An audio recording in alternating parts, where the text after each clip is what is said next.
This James Krause thing, obviously he's been banned. He can't corner his fighters. What do you make of this? I'm sure you've been kind of seeing a little bit in the news. Yeah, a little bit, man. I think it's crazy. I think Mm, it's wild, man.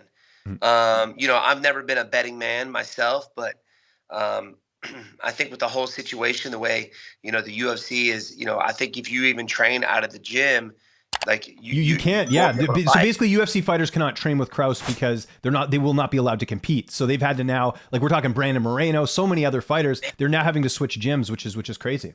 Yeah, it's wild, man. I mean that completely um, it ruins him. It ruins Kraus, man. That's how he made his bread and butter. Yes, he was a teacher, but he also trained a slew of UFC fighters.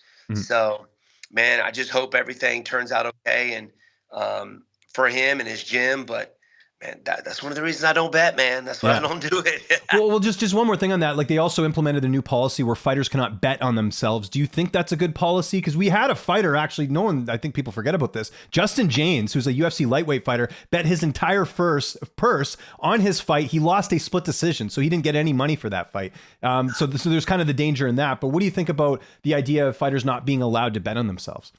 Yeah, man. I mean, you should just be focused on the fight. Like, don't worry about what's going outside of that. I mean, I agree. Just because I don't do it, and it's just another hassle, another thing you got to think about. I think you should be solely focused on the fight, and that's it. Don't Yeah. worry about that other stuff. That you can do that after your fight career.